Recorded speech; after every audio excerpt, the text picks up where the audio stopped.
qu'on va te raconter dans cette vidéo est capital et ça va être partagé au plus grand nombre de personnes car il implique absolument toute l'humanité et notre avenir commun. Le rapport du GIEC du groupe 2 est sorti, mais avant de te balancer la sauce, je te résume le rapport du groupe 1. On met de plus en plus vite actuellement des gaz à effet de serre dans l'atmosphère qui changent le climat. Depuis 70 ans, 80 ans à peu près, c'est clairement les activités humaines.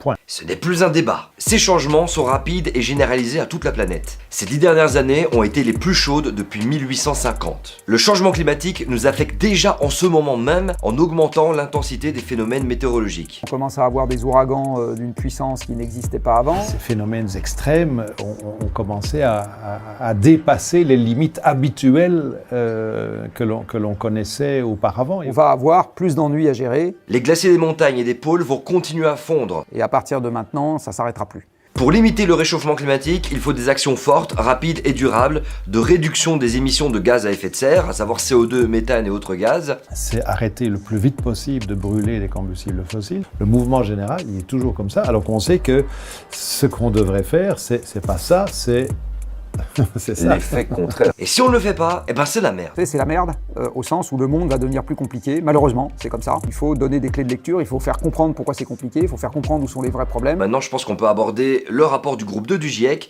qui aborde les conséquences, l'adaptation et la vulnérabilité des sociétés humaines et des espèces animales et végétales face au changement climatique. Dans ce rapport du groupe 2, le GIEC explique ce qu'un changement de température pourrait faire sur la planète. Nous en sommes actuellement à 1,1 degré d'augmentation depuis l'époque pré-industrielle. Au cours du XXe siècle, ça s'est réchauffé d'1 degré. Et là, maintenant, on est à 1,2 degré. Ça a déjà joué un rôle dans le fait que le tiers de la superficie française est brûlé en Australie. Il y a eu des feux de forêt gigantesques en Sibérie, il y a eu des feux de forêt gigantesques en Californie. Et si on atteint 1,5, ce qu'on ferait vers 2030, si on ne bouge absolument pas, eh ben les conséquences se feront énormément ressentir. Et malheureusement, on est toujours en route vers des températures encore plus élevées. L'augmentation des vagues de chaleur, des sécheresses et des inondations dépasse déjà les seuils de tolérance des plantes et des animaux, entraînant malheureusement la mort massive d'espèces vivantes telles que les arbres ou encore les coraux. Il y a déjà 15 à 20% des coraux qui sont morts. Les coraux en particulier qui commencent à souffrir de manière majeure de cette acidification et aussi du réchauffement de l'océan. Le rapport dit que pour éviter des pertes de nos infrastructures, de la biodiversité et de vie humaine, il faut absolument prendre des mesures ambitieuses et immédiates. Le rapport aborde aussi la sauvegarde et le renforcement de la biodiversité, qui sont essentiels pour garantir un avenir viable. S'il n'y a plus de biodiversité, ou si elle encaisse trop de chocs, il n'y a plus d'humanité. La préservation de l'environnement qui est quand même à la base des conditions de vie à la surface de la Terre.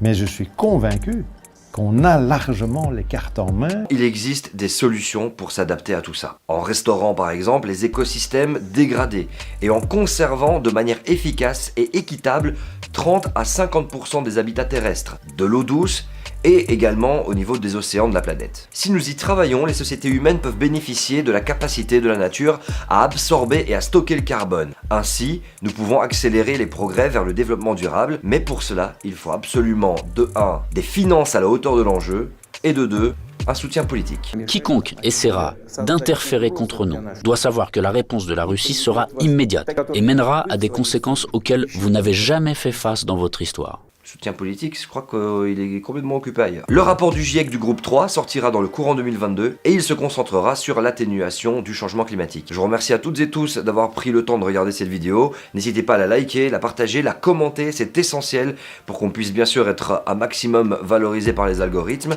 et aussi parce que le sujet, c'est un petit peu une question de vie ou de mort pour des millions de personnes sur Terre et d'espèces vivantes, animales et végétales. A bientôt sur Limite.